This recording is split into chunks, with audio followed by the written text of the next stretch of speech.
దేశంలో ఉన్నటువంటి ఆమెకి గర్వము, అతిశయము, దేవుని సేవకులను పంపించడానికి నాశనం చేయడానికి ఒక ఆమె. ఈమె ఏం చేసింది? దేవుని సేవకులను పోషించడానికి వచ్చింది. ఈమె దేవుని సేవకుడు దగ్గరికి వచ్చి, ఇక్కడ కూడా నేనేం మాట్లాడాలనుకున్నానంటే, మనకు సంబంధించిన విషయం ఏంటంటే, ఆమె కట్టెలేరుకుంటా ఉంది, పుల్లలు ఏరుకుంటుంది. ఆ రోజుల్లో గ్యాస్ స్టవ్లు ఇలాంటివి ఏమి ఉండేవి కావు కదా.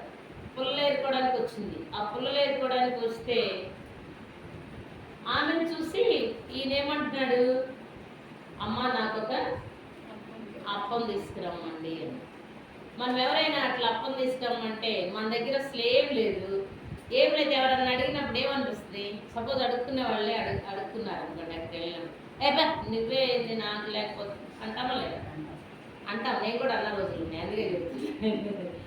నాకాడే చిల్లర లేదురా బాబు, నాకాడే లేవు, అసలు నీకేం అనిపిస్తుంది. ఎందుకు కొన్నిసార్లు వేస్తాను, ఎందుకంటే వాడు దుర్వినియోగం చేసుకుంటాడు అది వేసిందని. అలాంటప్పుడు కోపం వచ్చేసి వేయాలనిపించింది అని.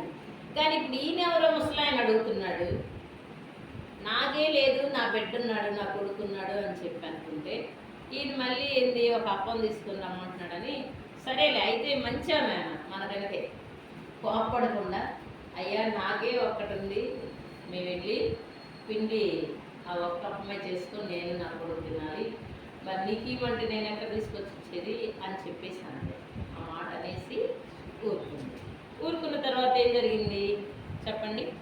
అక్కడ కొంచెం నీళ్ళు నాకు తీసుకొని రమ్మని అందుకు అతడు లేచి సారెపద్దుకుపోయి పట్టణపు 10వ వచనం చదువుతున్నాను.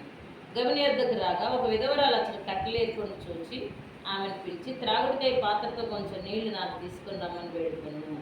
ఆమె నీళ్లు తేబోచుండగా ఆమెను మరలా పిలిచి, నాకు ఒక రొట్టె ముక్కను తీసుకొని రమ్మన్నందుకు ఆమె దేవుడైన యెహోవా చెబుతాడు, తొట్టిలో పట్టడి పిండి, గుడ్డిలో కొంచెం నూనె. ఇక్కడేంది? నీ దేవుడైన యెహోవా జీవంతోడు అంటే ఏంటి? అప్పటి వరకు ఆమెకేమైనా వాక్యం చెప్పాడా?